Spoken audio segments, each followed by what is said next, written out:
ఒక 4-3 సంఘటనలు మా ఇద్దరికే సంబంధించి చెప్పక తప్పదు. అందులో వామన్ రావు గారు కొంచెం జరిగిన విషయాలే రాశారు, కానీ వారి వ్యూ పాయింట్లో వారు రాశారు. ముందు పిసిసి ప్రెసిడెంట్ అవడానికి ముందు రాజశేఖర రెడ్డి గారిని విజయభాస్కర్ రెడ్డి గారికి పార్టీలో చాలా గొడవలు ఉండేవి. ఒక రకంగా మాటలు లేని పరిస్థితి ఉంది. ఇద్దరు బలమైన నాయకులు. ఎంఎస్ఆర్ గారికి రాజశేఖర రెడ్డి గారి యొక్క నాయకత్వం మీద రాబోయే తరాన్ని సమర్థవంతంగా నడిపించగలడు ఇతడు అని ఒక ప్రత్యేకమైన అభిమానం ఉండేది. ఆ అభిమానంతో నన్ను కూడా వారు 1-2 సందర్భాల్లో పిలిచి, డాక్టర్ గారు, మనం ఎట్లాగైనా కాంగ్రెస్ పార్టీని అధికారంలో తీసుకురావాలంటే ఈ గ్రూపులన్నింటినీ మనం తగ్గించుకొని వీళ్ళ మధ్యలో ఉండే అంతరాలను తొలగించి వీళ్ళని ఒకటి చేయాల్సిన అవసరం ఉంది అని ఆయన ఎంతో ముందు చూపుతోటి వాళ్ళని ఒకటి చేశారు. దాని ఫలితంగా రాజశేఖర రెడ్డి గారు అప్పుడు, దాని తర్వాత రాజశేఖర రెడ్డి గారు పిసిసి ప్రెసిడెంట్, ఏం ఇబ్బందులు లేకుండా పార్టీలో అందరికీ ఆమోదయోగ్యంగా అయ్యేటట్టుగా గ్రౌండ్ వర్క్ సత్యనారాయణ చేశారు. దాని తర్వాత పాదయాత్ర అనేది కాంగ్రెస్ పార్టీకి రాష్ట్రంలో బాగా వెనుకబడిన ప్రాంతాలకి, రాష్ట్రంలో ఆర్థికంగా కింద దారిద్ర్య రేఖకు దిగువన ఉన్న ప్రజలకి ఎంతో ఉపయోగపడింది. అటువంటి పాదయాత్ర ఎంఎస్ఆర్ గారు పిసిసి ప్రెసిడెంట్గా ఉండకపోతే పాదయాత్ర జరిగి ఉండేది, కానీ అంత సక్సెస్ఫుల్గా మొత్తం పార్టీకి యాక్సెప్టెన్స్గా జరిగి ఉండేది కాదేమోనని విశ్వసించే చాలామందిలో నేను ఒకడిని. ఆ పాదయాత్ర తర్వాత ఒక కొత్త జనరేషన్ ఆఫ్ లీడర్స్ ఐడెంటిఫై చేయబడ్డారు. ఒక కొత్త లైఫ్ పార్టీకి వచ్చింది. ఆ పాదయాత్ర జరిగేటప్పుడు దాన్ని తక్కువ చేసి చూపించాలని, దాని యొక్క ఇంపార్టెన్స్ తగ్గించాలని, రాజశేఖర రెడ్డి గారు ఎక్కడ పెరిగిపోతాడో అనే కొంతమంది అసూయాపరులు కానీ, లేకపోతే ఇంకొంతమంది వేరే విధంగా ఆలోచించిన ఎంఎస్ఆర్ గారు ఒక కవచంలాగా నిలబడి వాటన్నిటినీ ఆయన, ఆ ముళ్ళన్నిటినీ ఆయన భరించి పాదయాత్ర సక్సెస్ఫుల్ అయ్యి కాంగ్రెస్ పార్టీ అధికారంలో రావడానికి ఆయన తోడ్పడ్డారు. దీని తర్వాత ఒక పిసిసి ప్రెసిడెంట్గా ఉంటూ, ఫస్ట్ క్లైమ్ ఎవరికైనా పిసిసి ప్రెసిడెంట్ ఉంటుంది చీఫ్ మినిస్టర్ అవడానికి. దట్స్ నథింగ్ బట్ న్యాచురల్, జరుగుతూ ఉంటుంది. ఎంఎస్ఆర్ గారు ఆయన క్లైమ్ ఆయన వదులుకొని ఈ రాష్ట్రానికి కాంగ్రెస్ అధికారంలోకి వస్తుంది, కాంగ్రెస్ అధికారంలోకి వస్తే కాబోయే ముఖ్యమంత్రి రాజశేఖర రెడ్డి గారు అని అనౌన్స్ చేసి ఎంతోమందికి విరోధి అయ్యారు. ఆయన ఆశీస్సులో, ఆయన ముందు చూపో, లేకపోతే ఆయన ఔన్నత్యమో ఇవన్నీ కలగలిపి రాజశేఖర రెడ్డి గారికి బలం ఇచ్చి ఆయన ఎలక్షన్స్లో పార్టీని విజయపదంలో నడిపించగలిగిన శక్తి సామర్థ్యాలు కూడగట్టుకోగలిగారు. విద్యుత్ ఉద్యమ సందర్భంలో ఇక్కడ ఉన్నవాళ్ళు మా మిత్రులు ఇప్పుడు డిఫరెంట్ పార్టీల్లో ఉన్నారు, కానీ ఆ రోజున కలిసి పోరాటం చేసి సిఎల్పి లీడర్గా రాజశేఖర రెడ్డి గారు ఆయన్ని కన్సల్ట్ చేయకుండా ఇండిఫరెంట్ హంగర్ స్ట్రైక్ అనౌన్స్ చేసేసి అసెంబ్లీలో అక్కడే కూర్చొని అక్కడికక్కడే డెసిషన్ తీసుకొని ఎమ్మెల్యేలు అందరినీ కన్సల్ట్ చేశారు కానీ పిసిసి ప్రెసిడెంట్ని ఆ రోజున ఆయన కన్సల్ట్ చేయటానికి అవకాశం కూడా లేదు. అసెంబ్లీలో అనౌన్స్ చేసేసి మేము ఇండిఫరెంట్ హంగర్ స్ట్రైక్ పోతున్నామని ఎమ్మెల్యే క్వార్టర్స్కి అసెంబ్లీ నుంచి మార్షల్స్ పోలీసులు వచ్చి బయటపడేస్తే ఎమ్మెల్యే క్వార్టర్స్కి వచ్చి ఆ ఇండిఫరెంట్ హంగర్ స్ట్రైక్ కంటిన్యూ చేయడం జరిగింది. దాన్ని ఆయన ఎంతో ఔన్నత్యంగా తన మనస్సుని ఏమాత్రం కష్టపెట్టుకోకుండా నాకు పిసిసి ప్రెసిడెంట్ ఒక మాట కూడా చెప్పకుండా చేశారు వీళ్ళు అనే మాట అనుకోకుండా ఆయన ఆ ఉద్యమాన్ని సంపూర్ణంగా హృదయపూర్వకంగా పార్టీ అంతా మద్దతు ఇచ్చేటట్టుగా చేసి ఈవేళ నేను సగర్వంగా చెప్తా ఉన్నాను, మా సహచరులు, మా మిత్రులు, మా నాయకుల యొక్క ఆ రోజున కామ్రేడ్ నారాయణ కూడా మాతోటి ఉన్నాడు, వెంకటరెడ్డి గారు ఉన్నారు. విద్యుత్ ఉద్యమం, ఉచిత విద్యుత్తు,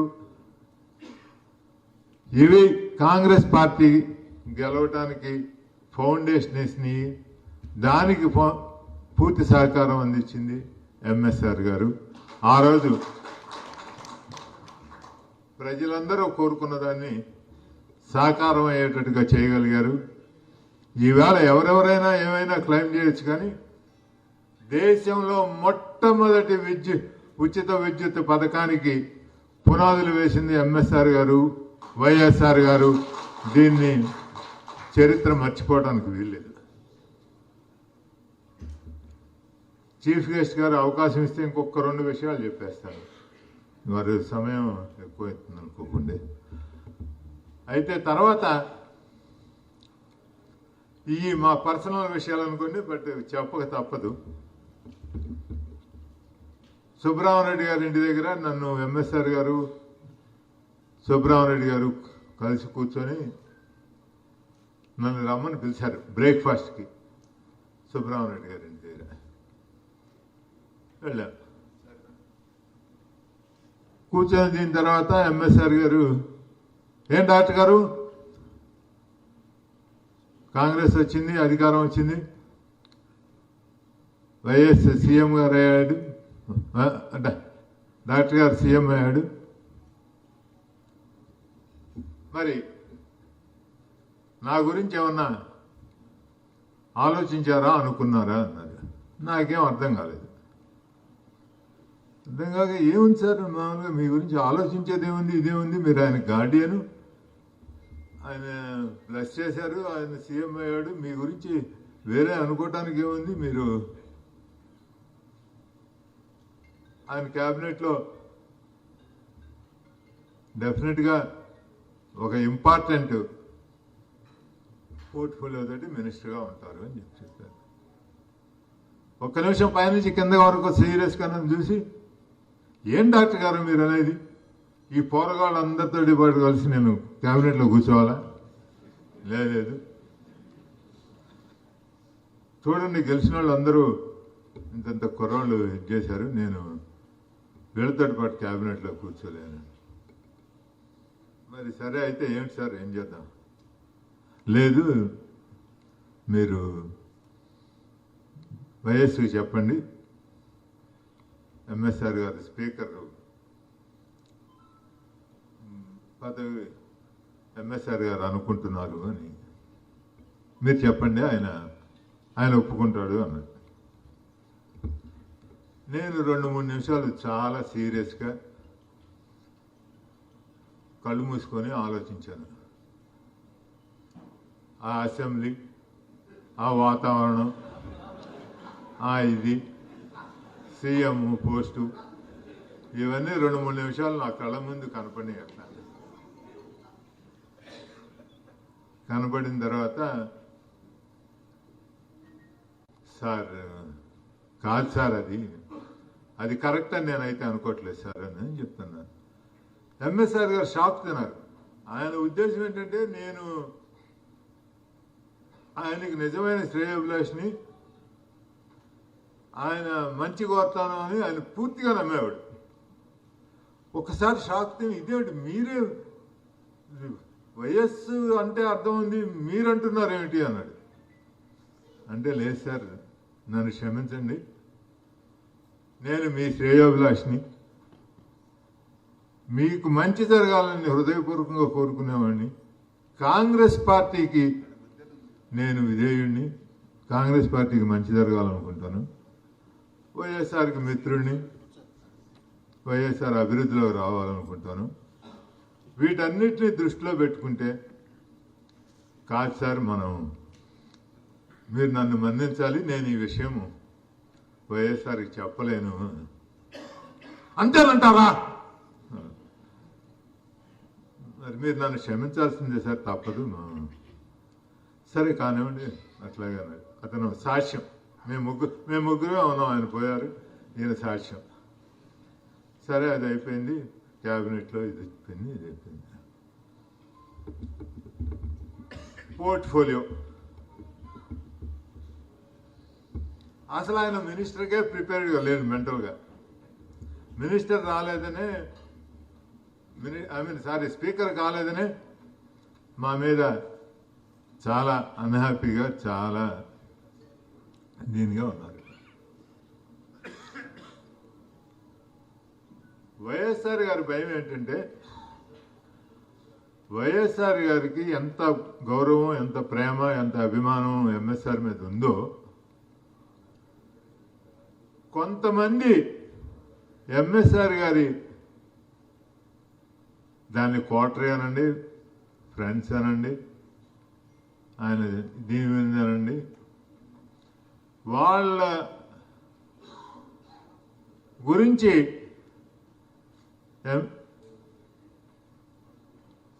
వైఎస్ఆర్ గారికి పూర్తి కాన్ఫిడెన్స్ కుదరలేదు. ముందు కొన్ని రోజులు దైవభక్తి గల మనిషి, దైవం అంటే ఇష్టం ఉంది, అది కూడా పెద్ద వయసు వాడు చేయవలసిన పోర్ట్ఫోలియో అని చెప్పి ఎంఎస్ఆర్ గారికి ఎండోమెంట్స్ ఇవ్వటం జరిగింది. ఇక్కడ ఉన్న మిత్రులు చాలామంది ఉన్నారు. అప్పుడు ఎంఎస్ఆర్ గారి ఇంటికి నేను వచ్చినప్పుడు ఆయన నన్ను ఒక మాట అనలే, ఒక రకమైన మాట కాదు, తెలుగు, సంస్కృతం, ఉర్దూ, ఇంగ్లీషు అన్నీ కలిపిన భాషల్లో రకరకాలుగా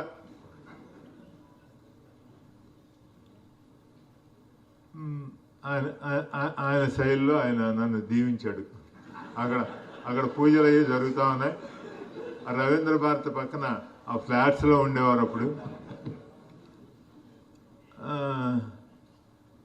అవన్నీ ఆ దీవెనలన్నీ తీసుకొని నేను ఇంకా అసలు గెటౌట్ అంటారేమో అనుకొని వెళ్ళాను. లేకపోతే బయటపడేస్తాడేమో, ఆ బాల్కనీలోంచి బయటపడేస్తాడేమో అని వెళ్ళాను. కాబట్టి నాకదేం పెద్ద అయ్యో అనిపించలేదు. సరే అంతా ఆయన అయిపోయిన తర్వాత అన్నీ పూర్తిగా ఇదైపోయి అక్కడ పూజ అది అయిపోయిన తర్వాత ప్రసాదం అది తీసుకున్న తర్వాత, సార్ ఒక్క 2 నిమిషాలు మీరు ఇంతసేపు నన్ను దీవించారు కదా, నాకు ఒక్క 2 నిమిషాలు నా ఇది చెప్పుకోవటానికి అవకాశం ఇవ్వండి అంటే, పాపం అప్పటికి ఇదైపోయింది. చెప్పండి డాక్టర్ సాబ్. తీసుకెళ్ళి అయ్యో ఉన్న అందులో సాధక బాధకాలు ఎందుకని సీఎం గారు అటువంటి ఇదో ఆయన ఏమేమి ఎక్స్ప్లెయిన్ చేయమన్నాడు, ఏమేమి చెప్పాడు, అవన్నీ అంత కరెక్ట్ కాదు. ఇక మళ్ళీ చెప్తాం. నేను ఆయనకు ఒక్క 5 నిమిషాలు టైం తీసుకొని అన్నీ ఎక్స్ప్లెయిన్ చేసి, ఇందులో మీరు మటుకు ముఖ్యమంత్రి గారిని ఏ విధంగానూ మిమ్మల్ని కించపరచడానికి కానీ, మిమ్మల్ని తక్కువ చేయటానికి కానీ, మిమ్మల్ని అగౌరవపరచడం కానీ లేదు అనే విషయాన్ని నేను 5-10 నిమిషాల్లో ఆయన్ని కన్విన్స్ చేయగలిగి, సరే డాక్టర్ సాబ్ పోయిరండి చెప్పండి సీఎం గారికి, ఆయన బాగుండాలని నేను కోరుకుంటున్నానని చెప్పానన్నారు. అప్పటి నుంచి ఎప్పుడూ క్యాబినెట్లో ఏ విధమైన తేడాలు లేవు. ఆయన ఒక తమ్ముడిని చూసుకున్నట్టుగానే రక్షిస్తూ వచ్చాడు. దాని తర్వాత ఇది నా ప్యూర్లీ పర్సనల్, ఇవి చెబితే ప్రేక్షకులు బోరు కొట్టచ్చు. ఒకరోజు రాజశేఖర రెడ్డి గారు ఏదో మాటల్లో అందరూ ఉండగా మాట్లాడతామంటే, నేను ఖచ్చితంగా 10 గంటలకల్లా పడుకుంటాను, అందుకంటే లేట్గా ఉండను నేను అని అన్నాడు.